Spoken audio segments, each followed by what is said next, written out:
Alright, Shalom. Commençons tout d'abord en donnant tout honneur et toute gloire à notre Seigneur, notre pouvoir, Yahweh, Bahasham, Yahweh Shai, Bahasham Kodash. Double honneur et respect aux apôtres de Great Millstone établis par notre Seigneur pour guider l'élection de la nation d'Israël. Et bien sûr, Shalom aux élus. C'est le frère The Card du camp de Great Millstone Montréal revenant avec une leçon qui va juste sur le fait que le Seigneur n'a aucun égard envers les fausses humiliations. Les fausses humiliations, le fait de faire semblant d'être humble ou de faire semblant de chercher la repentance, le Seigneur n'en aura aucun égard. Il est le pouvoir qui observe le cœur des hommes. Il sait, il connaît les pensées des hommes. Ça te dit ici dans le livre de Jérémie 17 et verset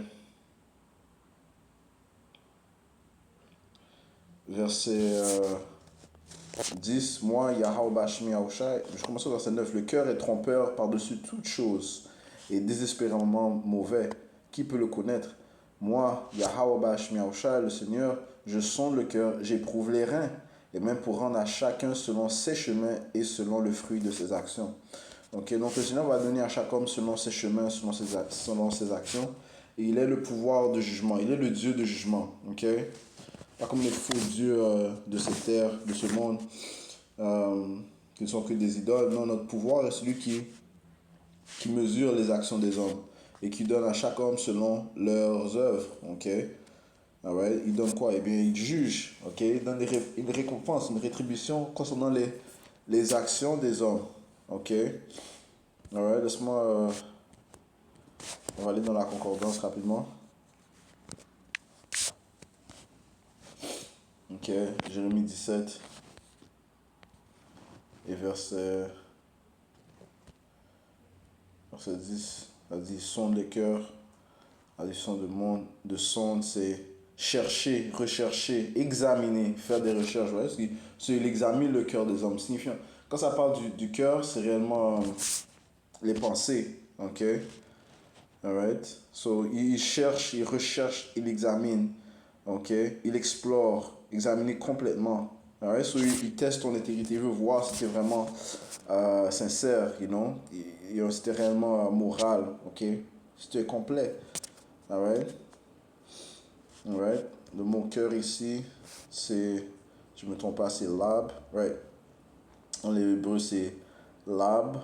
Donc, c'est l'homme intérieur, esprit, volonté, cœur, compréhension. Donc, souvent, dans l'écriture, lorsque ça dit le cœur, mais ça parle des pensées de l'homme. L'homme intérieur, son esprit.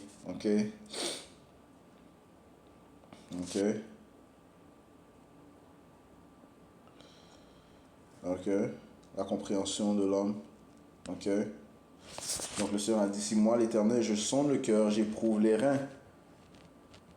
Et cela pour rendre à chacun selon ses voies, selon le fruit de ses actions.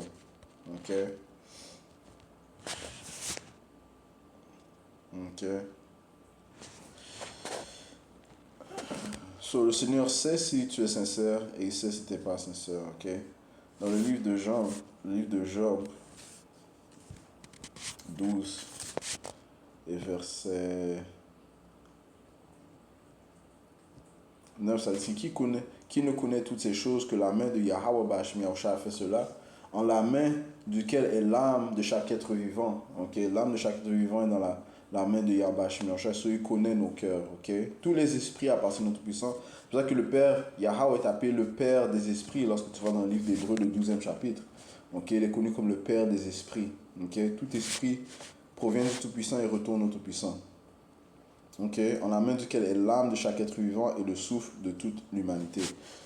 Sur le Seigneur, donc quand ça vient aux fausses humiliations, faire semblant d'être humble, le Seigneur n'aura pas d'égard. C'est pas lui que tu vas déjouer, que tu vas te moquer. C'est pas lui que tu vas tromper. Job 35 et verset 13. Quoique ce soit Yahweh, Ba'Shem Yahweh Shai, n'entend pas ce qui est vanité, Et le Tout-Puissant n'y a pas d'égard. Ok? Il n'y a pas d'égard envers les choses vaines. Ouais? C'est vain pour un homme impie de, de tenter de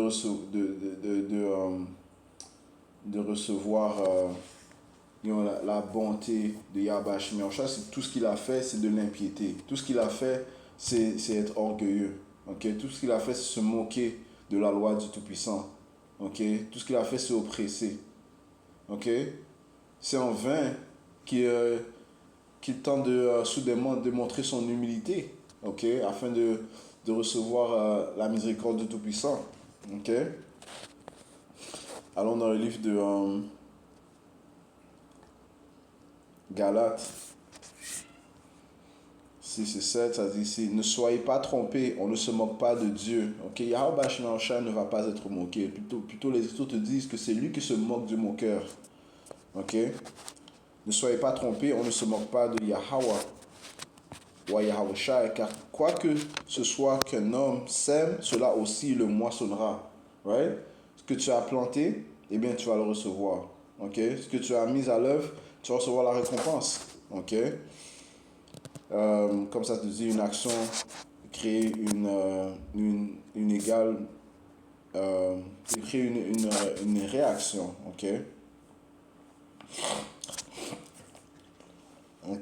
Ça dit ici car celui qui sème à sa chair moissonnera de la chair la corruption. Mais celui qui sème pour l'esprit moissonnera de l'esprit la vie sempiternelle. Puisque ça te dit aussi que la pensée charnelle est la mort, mais la pensée spirituelle est la vie éternelle. Right? Et les impies, ils ont des pensées charnelles. Eh bien, c'est la corruption qu'ils vont recevoir. Ça veut dire que une pensée charnelle est en inimité envers le Tout-Puissant. Laisse-moi penser rapidement. C'est dans le livre de Romains. Romains 8, 7. On va penser dans la concordance sinon.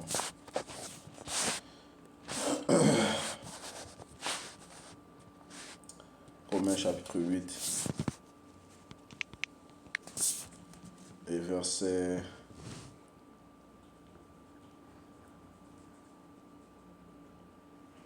6, car la pensée de la chair est la mort. La pensée de la chair est la mort.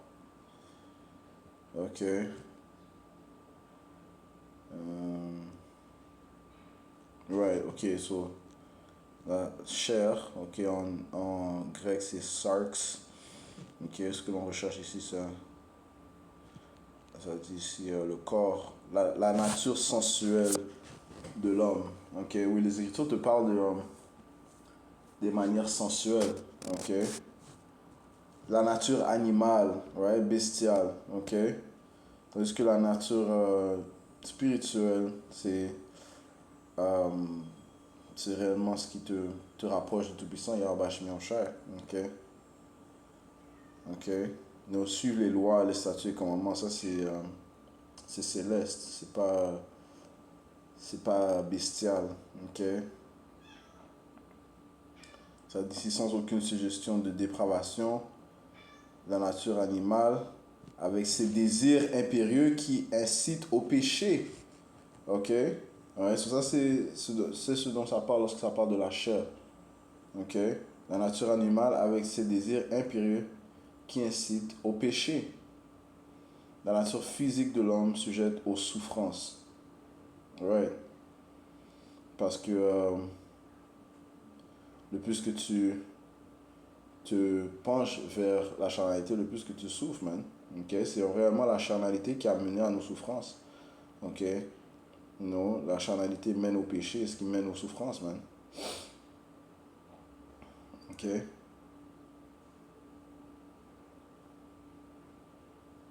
La chair qui dénote la nature humaine, la nature terrestre de l'homme, séparée de l'influence divine et de la prompt au péché, et de là prompt au péché et à l'opposition à Yahweh. So, il y a une séparation entre un homme charnel et un homme spirituel. Ok? Il y a une différence, man. Ok?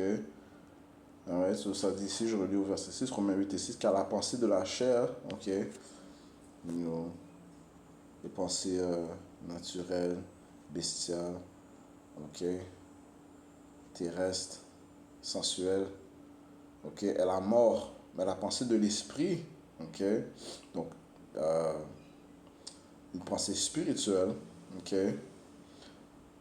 est vie et paix. Trois Yahabash Mirchai, ok.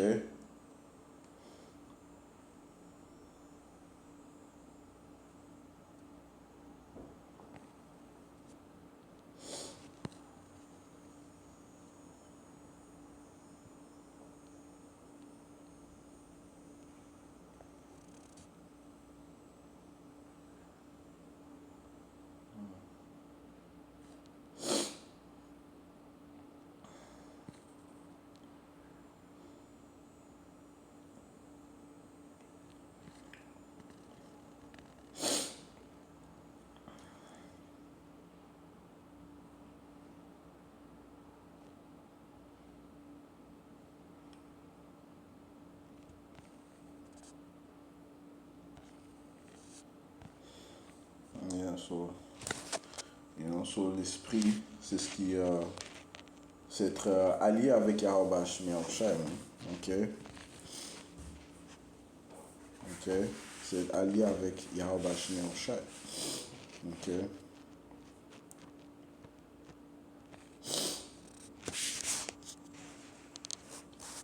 ce qui, euh, ce qui mène à faire plaisir à Yahweh Shai. Ok, donc you know, l'esprit de sagesse, you know, l'esprit de vérité. Ok, dans cet esprit, c'est ce qui plaît à Yahweh Shai, c'est ce qui mène à la vie et la paix.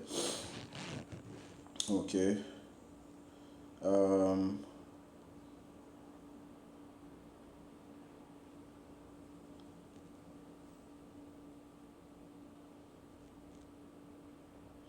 Verset 7, parce que la pensée de la chair est inimité contre Dieu, car elle ne se soumet pas à la loi de Dieu. En effet, elle ne le peut même pas. Ok? Et aussi, les pensées charnelles sont opposées à Yahweh Shai. Ok?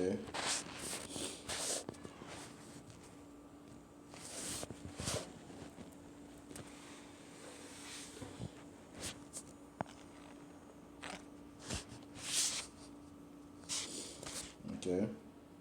So, yeah, so si tu es dans des pensées charnelles, tu, tu es un ennemi du Tout-Puissant.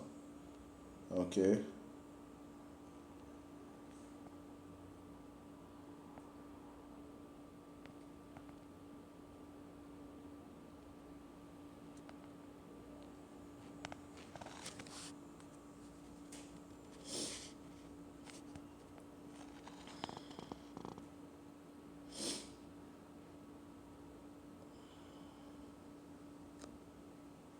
Right. Ici, c'est le livre de Jacques 3 et verset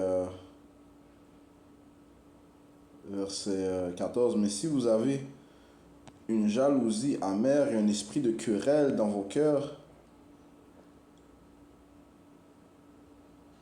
et non dans tes pensées, ne vous glorifiez pas et ne mentez pas contre la vérité.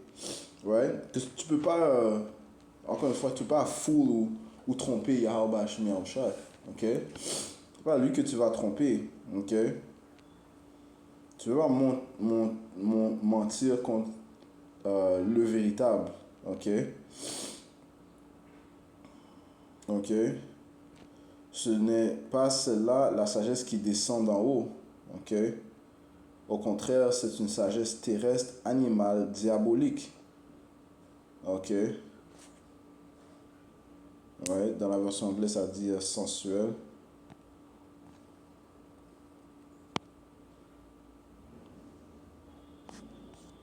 Qu'est-ce qui se passe ici?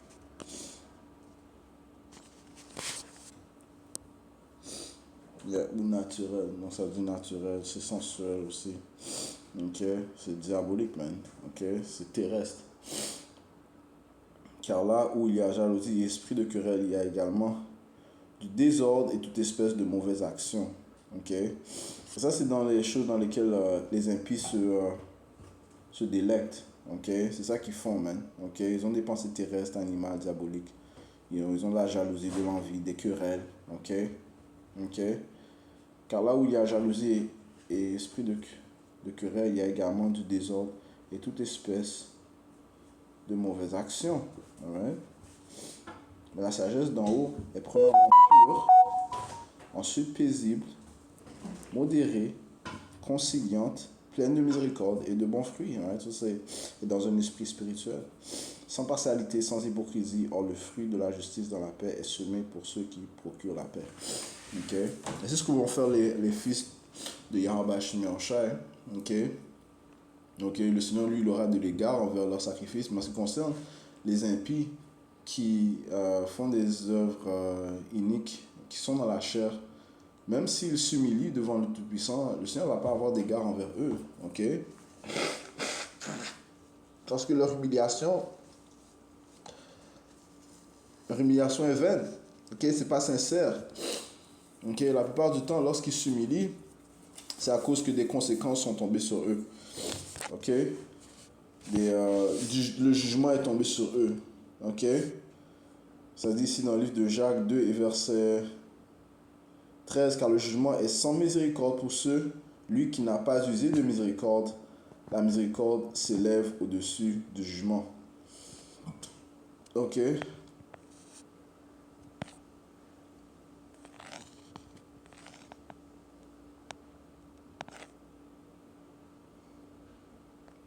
Ouais, se glorifie vis-à-vis le jugement. Ok?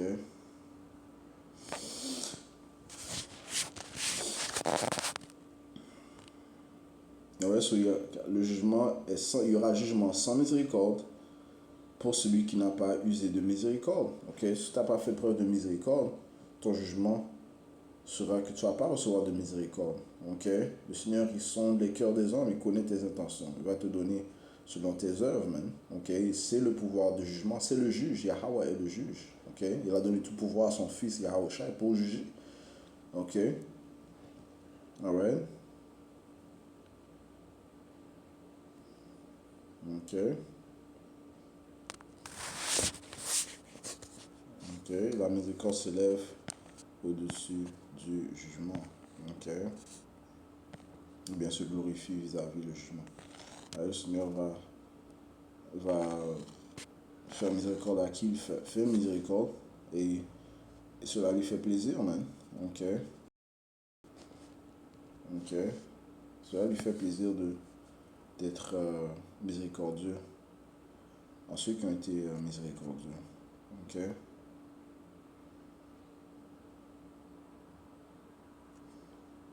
Ok? Allons dans le livre de Proverbe 15.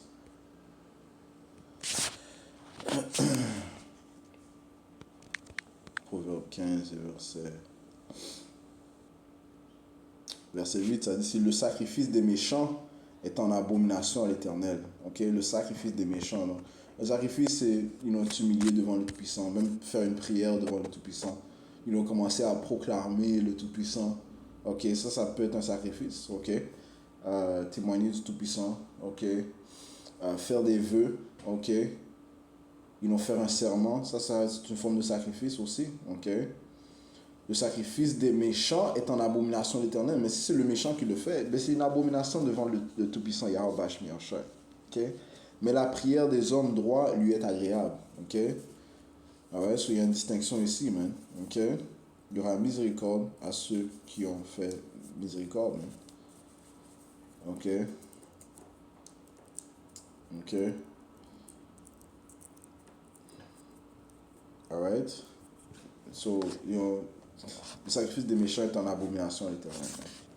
Ok? Et Esau aussi est l'ultime exemple de cela, même. Ok? Le Seigneur n'a pas honoré les cris, les pleurs de celui qui a détesté son jeunesse, les choses, une chose spirituelle. Il a préféré se désirer une chose charnelle. Donc, c'était la nourriture qu'il a désirée au lieu de son droit d'aînesse. C'est-à-dire qu'il a haï son droit d'aînesse. Ok? So, Esau, Edom, est l'homme charnel. Ok? Euh, c'est l'homme qui se détache le plus du Tout-Puissant. Ok? C'est l'homme orgueilleux. C'est lui qui accomplit toutes les caractéristiques que le Seigneur Yahweh Bashim Yahushua déteste. Ok? C'est l'homme du péché. Esau, Edom. Ok? Donc, le Seigneur n'aura pas d'égard envers les vaines formes d'humiliation de Esau. Et Esau, Edom, lorsque son jugement va venir, il va tenter de s'humilier. Ok? Il va tenter de s'humilier. Ok? Ok? Mais maintenant, puisque son jugement n'est pas encore venu et qu'il n'a pas d'égard envers les paroles que témoignent les prophètes de Yahweh Shemiyosha, qui sont en fait des paroles du Tout-Puissant, eh bien, il continue dans ses abominations. C'est pour ça que ça te dit que, puisque la sentence contre une œuvre n'a pas encore été jugée, le cœur des hommes est soumis à faire le mal. Ok? Donc, il continue d'oppresser. Ok? Ça, c'est dans le livre d'Ecclésiaste. Ecclésiaste 8 et verset 11. Parce que la sentence contre les mauvaises œuvres ne s'exécute pas promptement, le Seigneur les laisse accumuler leurs péchés. Notre pouvoir, Yahweh Shemiyosha, est un homme de guerre. Okay, on va dire ça comme ça. C'est un homme de guerre. Il est. Il, il est en anglais, c'est tactical. Comme si. C'est un pouvoir à craindre. Ok? C'est le pouvoir à craindre. Ok? Parce qu'il a le pouvoir de juger promptement. Ok? Mais il fait preuve de longanimité. Ça, c'est celui que tu dois craindre. Celui qui a la possibilité de te juger maintenant. Ok? Mais il fait preuve de patience. Ok? Il fait preuve de longanimité. Il souffre. Ok? Le Seigneur est lié à sa parole. Il faut que les prophéties s'exécutent. Il faut que sa parole s'exécute avant qu'il apporte le jugement. Ok?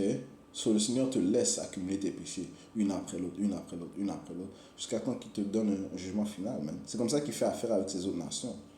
Ok? Comme ça qu'il juge ses autres nations. Ok? Alright? Mais eux, ils ne s'aperçoivent pas de cela. Pour ça, ça te dit dans la Écriture que c'est une nation, ou bien c'est que le Seigneur ne leur a pas donné d'intelligence, okay, de compréhension. Je prends ça après. Laisse-moi finir ici, Ecclésiaste 8 et 11. Parce que la sentence contre les mauvaises œuvres ne s'exécute pas promptement, c'est pourquoi le cœur des fils des hommes est plein de l'envie de faire le mal. Ok? Right? De faire preuve d'orgueil, de se détourner du Tout-Puissant, de changer ses paroles, d'oppresser les pauvres, ok? Les veuves, les orphelins, ok? Ok? De, de, euh, de pousser l'idolâtrie, ok? De, d'assassiner le caractère du Tout-Puissant. Okay? Ce que font ces Édomites, man. Ok?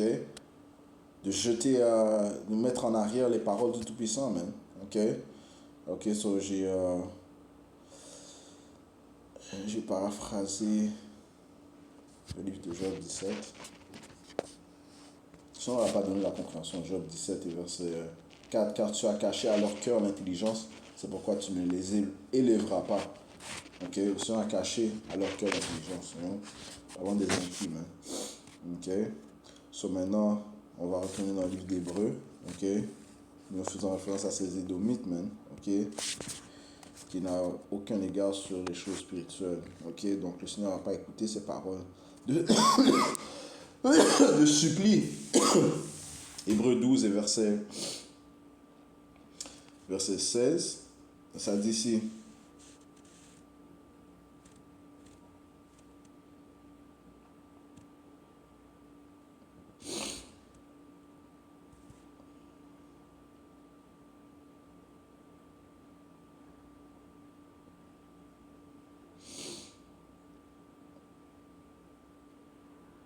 Je commence au verset 14. Ça dit ici. Poursuivez la paix avec tous les hommes et la sainteté. Donc encore une fois, on fait référence à être dans des pensées spirituelles. Ok? la paix, ok, la sainteté avec les hommes. Ok, ok. Poursuivre la paix avec tous les hommes et la sainteté, ok, sans laquelle aucun homme ne verra le Seigneur. Ouais, tu veux t'approcher du Seigneur, mais tu dois être dans un esprit spirituel. Ok? La pensée charnelle te sépare du Tout-Puissant. Veillant assidément de peur que quelqu'un ne manque de la grâce de Yahweh, de peur que quelques racines d'amertume en jaillissant ne vous troublent. Ok, tu dois faire attention. Et de ce fait, beaucoup ne soient souillés. Ok? Ok, beaucoup ont été souillés à cause d'une racine d'amertume qu'ils n'ont pas réprouvée. Ok? You know? Ils n'ont pas délaissé cela. Ok? Mais ils ont continué. Dans des pensées charnelles, des pensées naturelles, des pensées bestiales. Ok? Ok, des pensées de querelle, de convoitise, ainsi de suite, man. Ok? Ça dit ici, des pensées de jalousie, d'envie. Ok? Ça dit ici, verset 16, de peur qu'il n'y ait quelques fornicateurs ou une personne profane comme Esau. Ok? Donc ça donne l'exemple, ok, de celui qui se tourne vers les pensées charnelles. Eh bien, tu te revêtis des qualités de cet individu. Donc il est l'exemple de ce qui n'est pas être. Ça dit comme Esau. Ok? Il est l'exemple de ce que tu ne dois pas être. Ok? L'homme du péché. De peur qu'il y ait quelques fornicateurs ou une personne profane comme Esau, ok, comme Esau, ok, qui pour un peu de nourriture vendit son droit d'aînesse, ok, pour un peu de nourriture, donc il a préféré le charnel que le spirituel. Car vous savez comment après, lorsqu'il voulut hériter de la bénédiction, il fut rejeté, car il ne trouva pas lieu de repentance, quoiqu'il l'ait recherché soigneusement avec larmes. Je relis. Car vous savez comment, après qu'il eut voulu hériter de la bénédiction, il a supplié pour la bénédiction. Ok. Il a tenté de s'humilier. Ok. Il fut rejeté, car il ne trouva pas lieu de repentance. Ok. De la part de Yahweh Shemyahushai. Quoiqu'il ait recherché soigneusement avec larmes.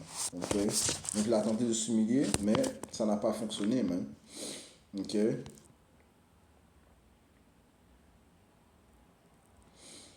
Ok. Ouais, so allons voir la définition de...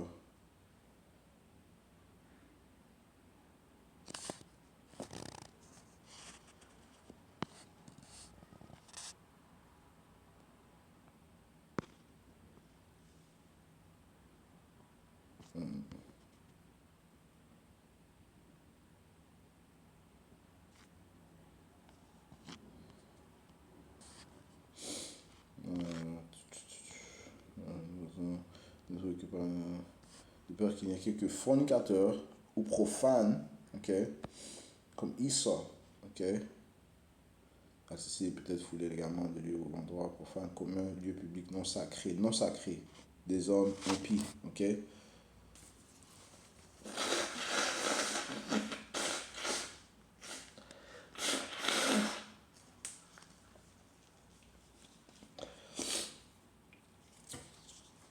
Le mot profane, c'est bébelos en grec, ok, désolé, ça dit ici, euh, profane, commun, lieu public, non sacré, une personne non sacrée, ok, non sanctifiée, ok.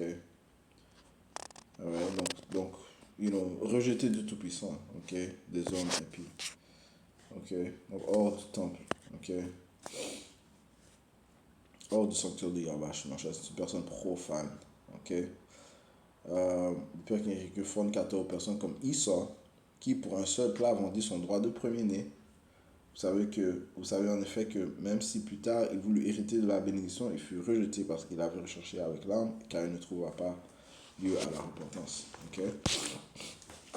Alright, so, encore une fois, le Seigneur ne va pas prendre des gardes sur des fausses humiliations. Okay? Le Seigneur, il cherche les cœurs. Il cherche les cœurs des hommes, il examine les cœurs et il voit ta sincérité. Mais s'il voit que tu n'es pas sincère, tu vas recevoir aucune faveur du Tout-Puissant.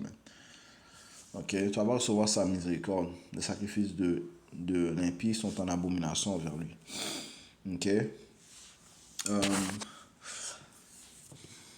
Maintenant, je vais passer à la prochaine version de la leçon. On va donner un exemple. Ok, donc l'exemple c'est Antiochus.